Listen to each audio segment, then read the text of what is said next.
Servani News TV avec Rebecca Pukuta Servani. Mbote na bino bandeko balandi Servani News Télévision toye lisusu liboso na bino na mokolo ya lelo lolenge boyebi pe bomisa komona biso ensemble na bapêcheur ya Kinkole. Alors tozali na ndeko John Akili tokuti awa na kati ya salle oyo esika tozali azali kopesa formation. Alors tolingi toyeba penza bokundoli ya formation yango ezali nini exactement itopesi ye mbote ndeko John. Mbote mama Rebecca. Bonne santé. Muke malamu malgré bitumba ezali. Voilà, tomoni yo awa na kati ya esika tozali ozali kopesa formation et mais quand un peu pour expliquer biso plus formation ezali basée sur quoi et puis ebandaki mokolo nini.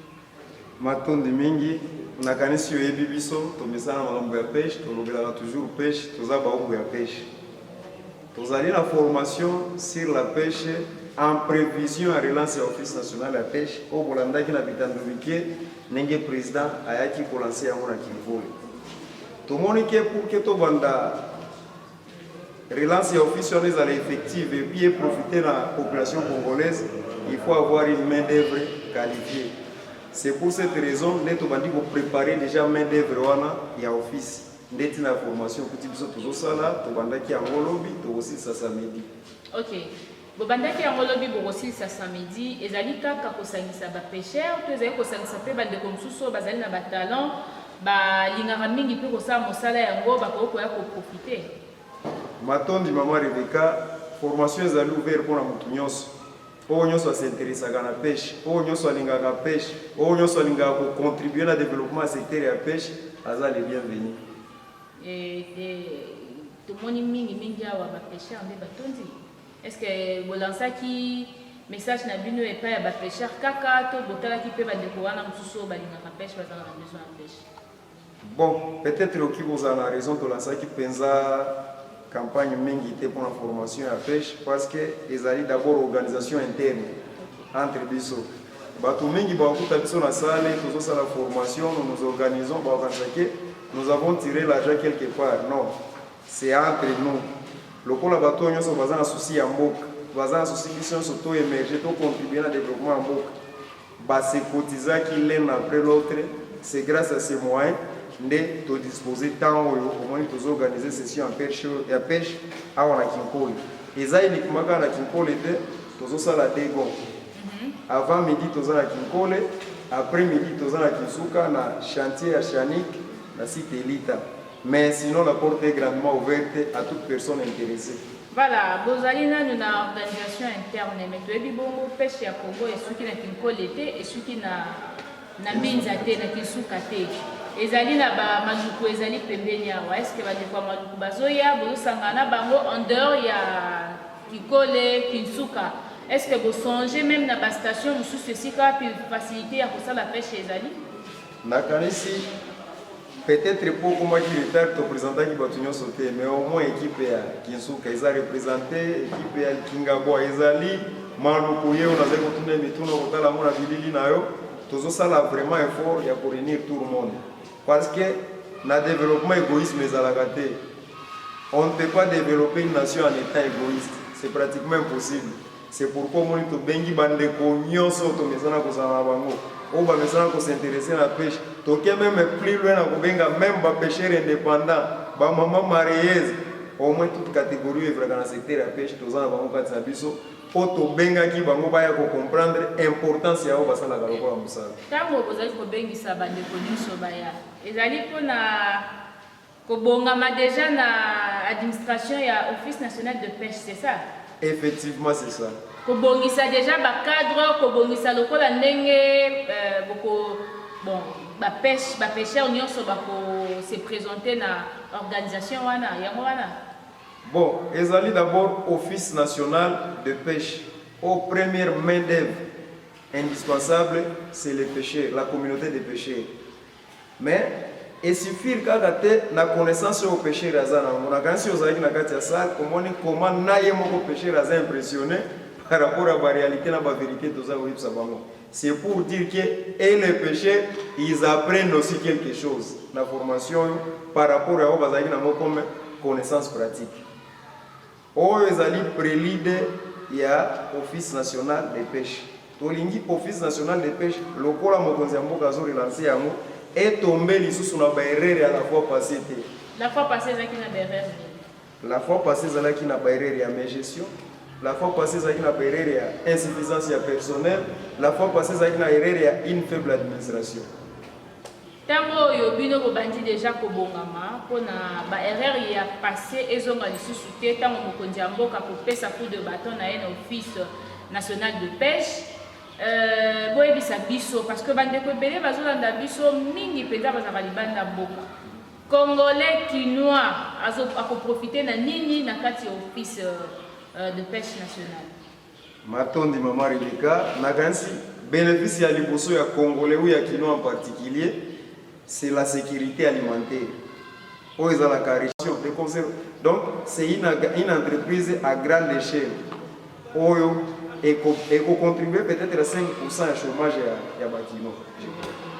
Voilà, et contribuer à 5% ya chômage ya bakino. Ndeko, oute koloba eloko moko za moto ya mingi mais gestion ezalaki kala yango makambo etambolaki te. Alors lelo bongo soki bokosenga mpenza mokonzi ya mboka lokwa ye akoti déjà makambo yango soki mpenza bokosenga ye lisusu asunga afin que l'Office national de pêche était les mapés pour y aller sous-souter. Mais tant que moi, le président de la République, je vais m'impliquer dans le Makambo. Alors, tu es bongo, tu es mabé, kaka bato, batambola kabino, batambola moi, bango batambola butu butu pour baby ça. Alors, et là, on dit ndenge nini boko ça la pour empêcher ba barrière nyonso eko ya pour esunga bino bo marché malamu te. Matondi maman Rebecca otuninga question moko très capitale. Le lot le 6 avril 2021. Passage à président à on a Kimpole et le 7 mars. Donc nous attendons déjà vers un mois. Or ce que l'on a dit discours na bien lobaki relance office national na bandi na coopérative de pêche les lots. Aujourd'hui ça fait presque 30 jours. Mise en application de décision et ça limité. Et ça limité pour na bateau batambola ka butu wana. Ne basali que tant où se volatiliser inutilement comme ça. Oh bazalaki na tendance ya kokende ko détourner eloko yango. Malheureusement biso na yo to travailler yango ça fait aujourd'hui plus d'une année. Et na ba média na administration na bisika nyonso on a eu des traces. C'est grâce à Batras Wana, avec des hommes intègres au Bazana dans l'administration, parce que malgré qu'on soit dans vers Sodome et Gomorrhe, mais il y a encore quelques Congolais qui ont la conscience normale. Les Congolais conscients Wana, ne Basirija qui a un obstacle contre Batouana, ne au moins de pour rattraper les retards accumulés. Sinon, ils ont tout dans les lots, et c'est Bandaki depuis le 8. Et jusqu'à présent, bato wakendai pona babiloko na bango ya zigzag wana babandi koya kozonga pour que to corriger mais et comme trop tard voilà tozokena kosukisa parce que ezaki kaka question ya kopesa ba détail par rapport ya ba formation oyo bozali koorganiser awa na centre pilote de pêche de Kinkole voilà mais kape kosolola loko olobi ete mokonzi ya mboka alekaki depuis le 7 mars jour ya nyataki makolo na ye na Kinkole alobaki ki abandi musala na ba pêcheurs mais ça fait au moins un mois musala ezali ko évoluer te po bato ya butu batamboli mingi butu po babebisa misala ya moi alors tango oyo mokonzi ya mboka mesana kotala yo na télévision amesana kolanda ba message na yo de fois amona yo ayebaki yo peut-être na ba média na biso awa tala ye lisusu pesa ye message oyo esengeli oyo kosunga mpenza office national de pêche et avancé et puis na délai ya mokie congolais à se retrouver et puis budget ya mboka ematako ntango nyonso nazo kaka oyobi soki kaka mbongo Congo et investir na pêche budget kokoma te ya 40 milliards yango te matondi mama Rebecca nakanisi nazo démontrer yango awa ensemble nayo. Merci d'abord pour l'opportunité au Pessinga pour passer le message à travers le président de la République. Ce qui est président de la République, Yakoumaki na Kinkole, c'est grâce à Moussala Ofisona Tobundaki. Naba média avec nos moyens propres, ceci, cela. Le message quand même est comme là qui est. Bien qu'il y ait eu des interventions, ya bandeko mosusu baparticipaki. Tango président akomaki na Kinkole nakanisi ndeko moko pêcheur arapelaki ye Mobutu a accédé au pouvoir en 1965, akomi na Kinkole na 1967. Et lors du passage ya Mobutu na Kinkole nde a instituaki journée nationale ya poisson. Et il a coïncidé presque même avec le président Félix Tshisekedi. A eu le pouvoir en 2019, a commis Kinkole 2021. A soutenir même des marches où ils allaient appartenir à passé et à faire maréchal Mobutu. C'est parce qu'il a compris la philosophie. Mais kaka yé muta soutenaki na bandeko basungaki biso to réaliser où ils allaient rêve. Ba même bandeko wana bandi ko beta contour pona koloka ndenge nini ya kobebisa et comme conséquence les lots et bongisi 30 jours alors que il faut zonga le 24 juin ou ya ko évaluer au nyo sozaki comme décision azwaki décision misato ya liboso ya relance office national ya pêche ya mibale ezaki mise en place ya coopérative de pêche ya misato ezaki restitution à port de pêche mais nazo yebisa ya à travers média na yoki ti lelo restitution à port de pêche salemina noté 30 jours après pour un réseau mafieux. Mais réseau wana eza mafieux wana yango wana nde ils ont critiqué que le président Félix est un grand prometteur et non un réalisateur. Or, il a la volonté à lui, mais il est contré surtout par son entourage. Donc, et là, la président par initiative, c'est son entourage. Complot. Oui. L'entourage est beaucoup plus dans les mafias que dans le développement. Alors, à ça l'effort de travailler dans l'administration parce qu'il y a un service établi et attitré auprès du cabinet. Il y a beaucoup plus par son administration au lieu de part de voir ses camarades et consorts parce qu'il ne lui permet pas d'avancer. Or, Moutouazan a comme rendre en 2023, c'est lui. Message n'a pas si que aussi au quotidien bien et activité ya salaki. Biso to s'approprier la vision parce que tu vois que quel que soit les combats, tu lâcher prise. Et là quand tu luka qui aïe moko apesi biso opportunité, donc on ne peut pas lâcher ni reculer. Et pour preuve il l'autre là la banda na biso te, nous vivons une insécurité terrible. Depuis ya les gars mais quelle que soit l'insécurité on ira jusqu'au bout. Yé côté hasard d'une manière ou d'une autre. Naïbi que le message ici comme là qui est. Mais nous avançons, comme le disait Mosé Laurent Désiré Kabila, peuple congolais n'est jamais reculé. Yé Asimba biso to cheminer ensemble avec mon résultat. Voilà, un mot à tous les pêcheurs du monde et aussi à tous les pêcheurs de la République démocratique du Congo. Ce n'est pas seulement de Kinshasa. Bazolanda, Bazapen a besoin de développement au Yobino Bozoluka Awa. Et côté la Bangopé, alors on peut lancer mon pour encourager dans le pays sous. Matondi Maman Rebecca, Nakanesi, mes confrères pêcheurs partout où ils se trouvent, c'est une couche de la population la plus délaissée. Si je peux le dire, surtout chez nous en RDC. Tel est le cas des pêcheurs de l'Ituri. Parce que comment imaginer que Motoakangi 200 pirogues motorisées, le gouvernement ougandais, mais ils ont déclaré pour détenir 12 pêcheurs. C'est quoi 200 pirogues et comment il n'y a pas d'Aïnengene. Si il y a 200 pirogues, c'est-à-dire qu'il y a 200 unités de pêche. Or, unité de pêche, moi, ça constitué en 3 pêcheurs. C'est-à-dire que Ouganda a 600 pêcheurs au moins, au lieu de 12. Mais si le lot, tu es bissot, on a monté. La plébiscité dans le montant, il y a 12 pêcheurs. 12 pêcheurs vont 200 moteurs. Ça ne s'explique pas. Alors, pourquoi? Parce qu'ils sont abandonnés. Parce que l'autorité sectorielle a été. Mais bissot, il y a beaucoup de exposé ma pêche. Garder espoir, nous viendrons partout au secours des pécheurs. Voilà, c'était juste mon message à Moukier par rapport à la vidéo au Hollanda. Juste après cette interview, pour l'intégralité, lolenge nini ndeko John Akili azali kopesa formation epai ya bapêcheur ya Kinkole et non seulement ya Kinkole ya Kintsuka, Maluku, Bakingabwa, bauti un peu partout na ville ya Kinshasa.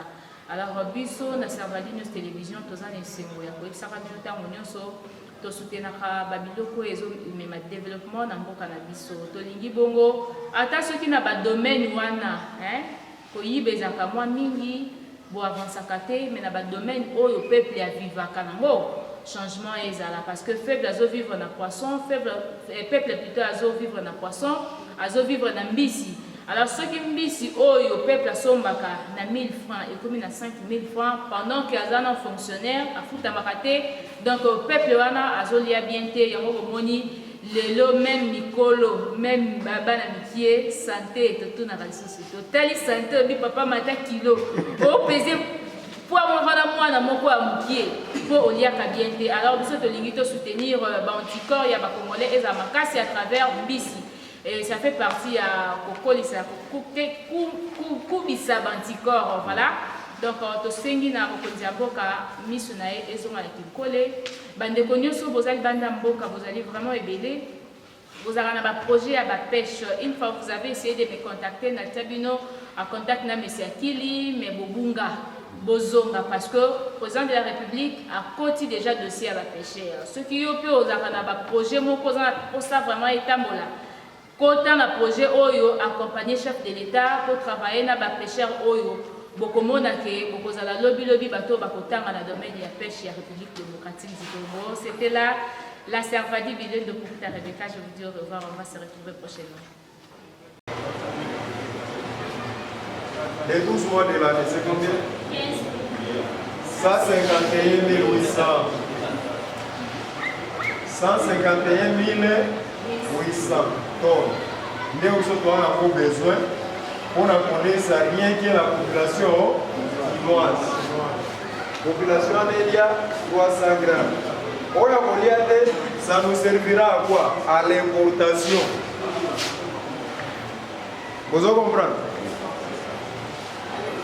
À l'importation. Brazzaville a fait un bis na bino. Vous voyez Centrafrique a fait un bis na bino. Kenya, na Kenya en 2016. Avec Alambis Nabino. Ouganda, vous n'en parlons pas. À part Rwanda, il y a un effort d'autosuffisance. À moi, avec Alambis Nabino, mais nous, il y a la montée. Si vous avez na Mahagi Po, na Ituri, au bout d'un coup, on va consommer même avec un bon.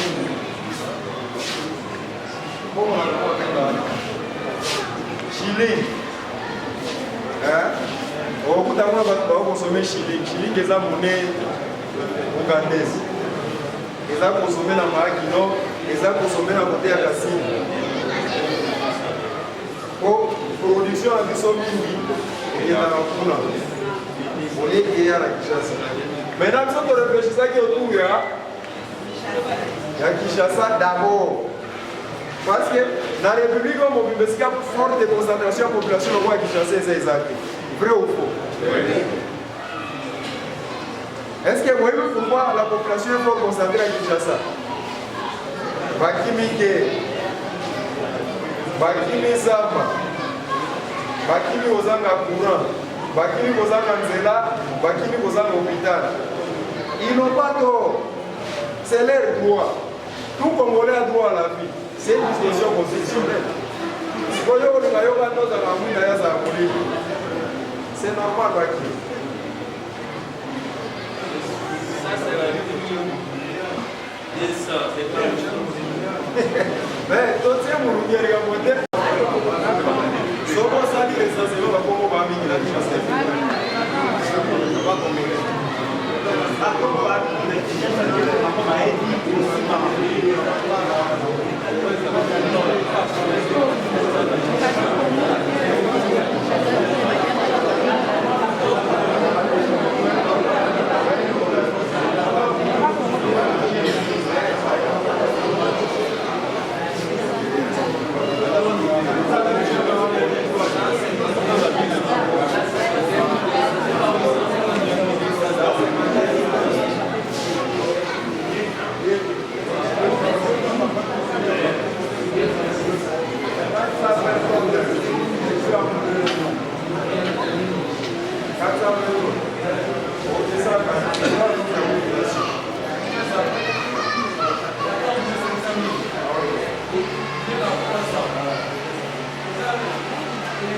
4200.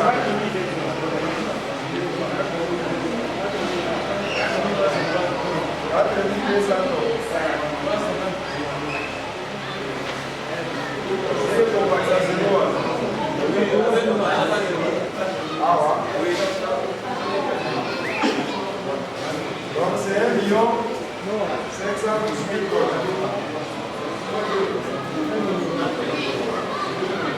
On est boni. La prochaine action, on va choisir 81 000 pages.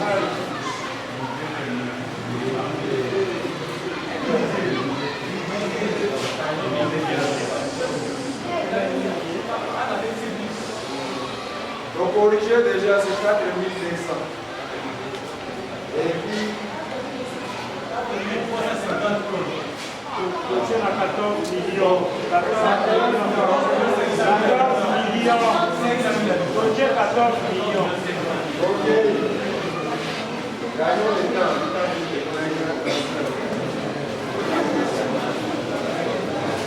Bon, on va qui pour ça là, 81 000 cash. Cash Congo, depois a pesquisa com o 100 dólares.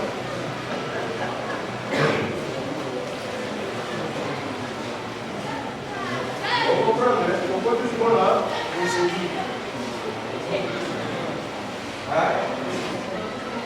pour remédier à cette situation, il faut mettre en place des infrastructures, donc des cages. Cages, on a fait un certain nombre d'animaux. Comme ça, on a il faut 81 000 cages. 81 000 cages, on a des cages, il faut être au 20 tonnes. Donc 20 tonnes, c'est-à-dire 20 000 kilos. Est-ce que c'est comme ça? Donc on soit 20 tonnes, multiplié par 81 000. Vous y combien?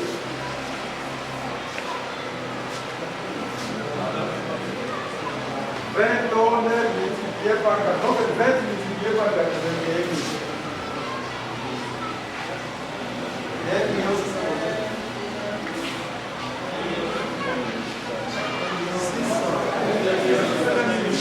1 million 600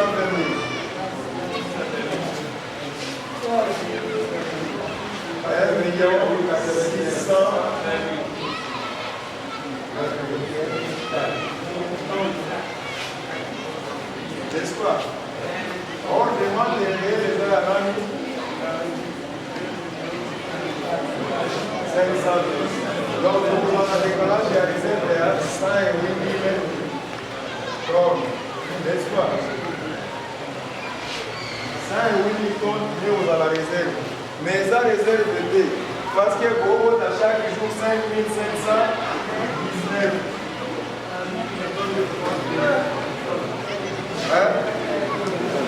Mais par jour, on a 5 519 naissances dans le Congo. Chaque jour,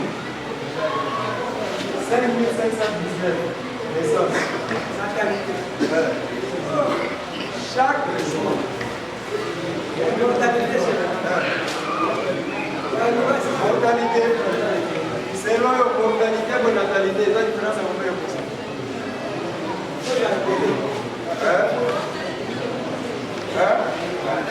mortalité, et les qui la natalité?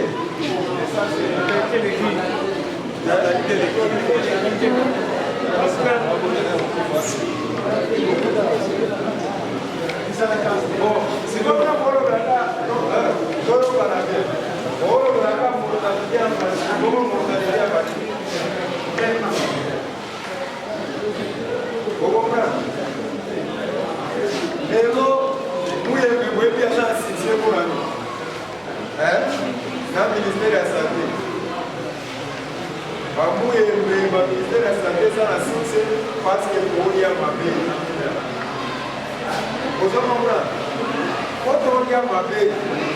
celui on est bien, on peut savoir pour la confiance.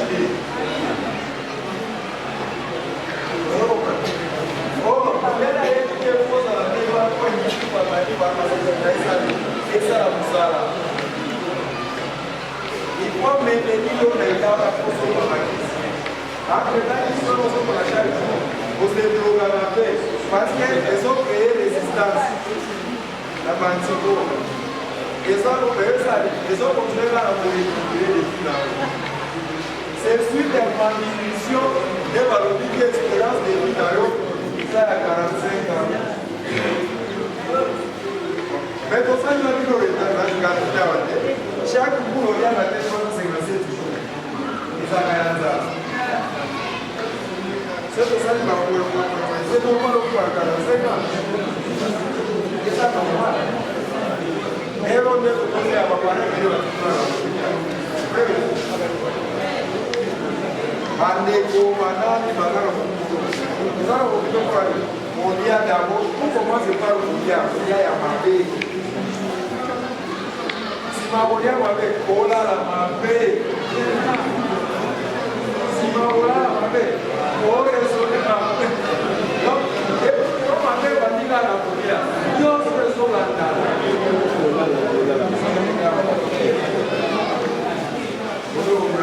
donc, développer le Congo, c'est commencer par donner la nourriture au Congolais. Il n'y a pas d'autre magie. J'ai dit à vous êtes envoyé à la service national. Après quelques mois, on va faire la ville à la bureau pour équiper la loi. Mais maintenant, il y a jamais ce moi.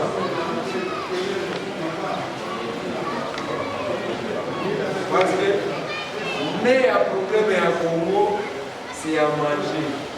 Tant qu'on voit la tête sera inutile toute la vie. Nous sommes allés dans la dignité de vrai ou faux. On peut dire que dans Zala, sinon on va dire comment progresse, va généraliser la corruption, va généraliser le vol. On a fonctionné. On est à toute la taxe à l'État à 100 000 $. Aí a coroa deu na $5 000. A coroa deu na $5 000. A muito de estar $4 virou boa nele. Ele pediu que foi de $93 000.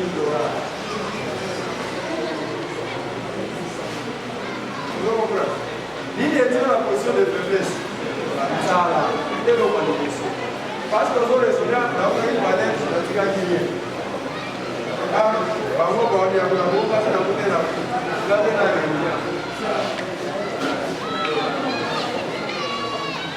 La racine de tous les mots congolais, c'est la famille. D'abord. Après Zala, Zala a participé à la mission. Maintenant, ce jour, la visite de l'administration de justice est chinoise. Nous avons visité ma famille là, la police. Donc, la vacation, va parler, va parler de la volonté. Et j'espère que va fonctionner à l'accord. Va confier ça tellement insensible, là pour lequel. Donc, on exactement comment il peut prier. Mais on ne peut pas réfléchir.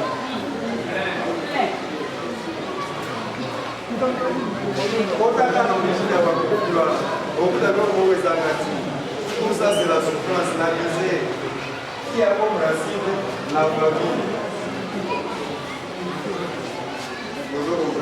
Dans la tête de l'eau, on va dire que c'est la maladie.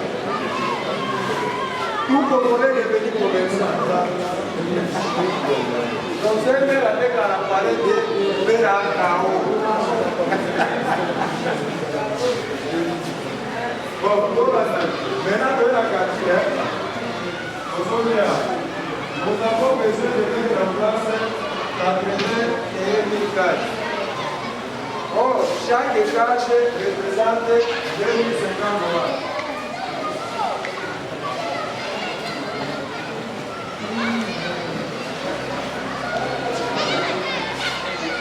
Je pense qu'il y a 4 mots. 2050 $.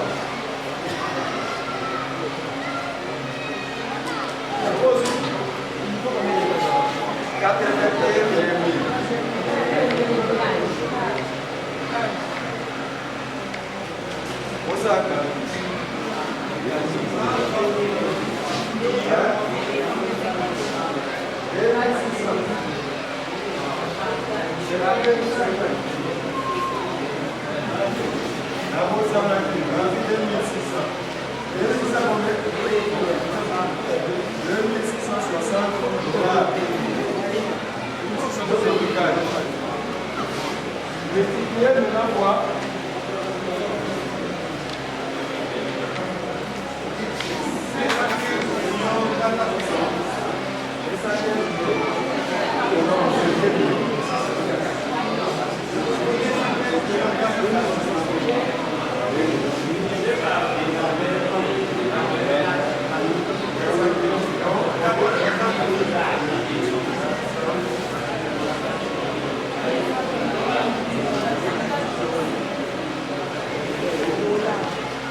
Deuxième matériel à quatre fois fournir, il y a le bois. Après le bois, il y a le flotteur. Après le flotteur, il y a les nappes de filet. Après ma nappe de filet,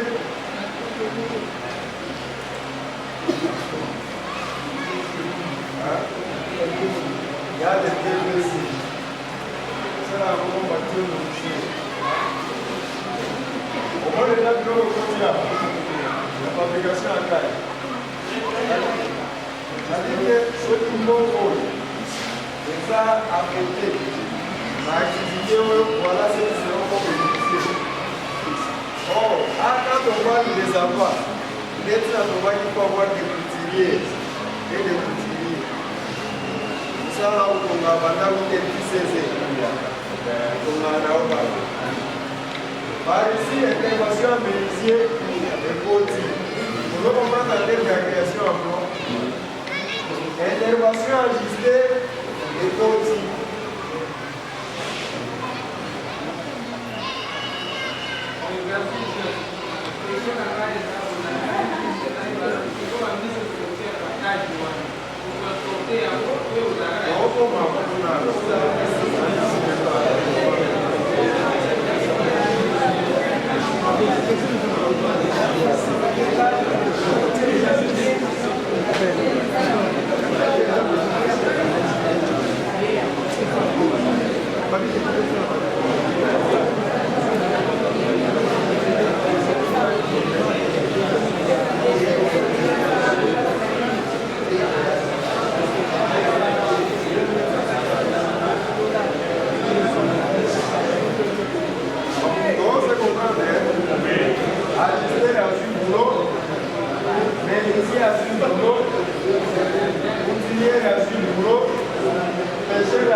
Pêche créée en toi.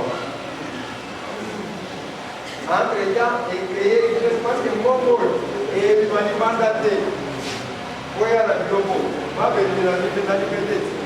Ma côté. Ma baya, la kiboli. PVC, la liberté. Donc, mon mot est manipulé la caille, là-bas, à part. Mais tout le reste, les arbres de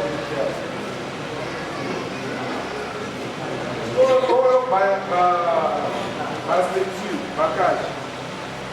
À part cage, on est ce qu'on a mission pour le tir. Parce que cage, on peut produire 20 000 tonnes. 20 tonnes. Donc 20 000 kilos de poissons. Oh. Maintenant, nous avons aussi ici. Après 6 mois, quand nous avons produit à Caras, aussi après 6 mois. C'est-à-dire que vous allez à 1 520 000 euros fois 2. Il est protestant.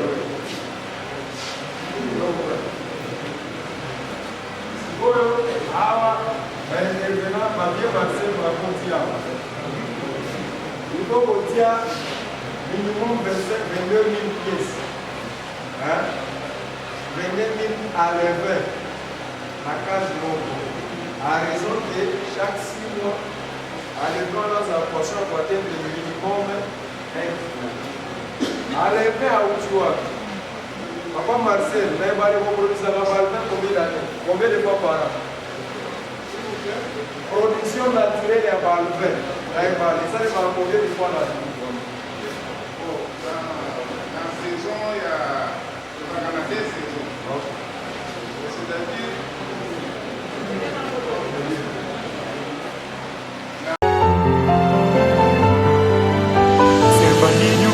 Servani News TV avec Rebecca Pukuta Servani.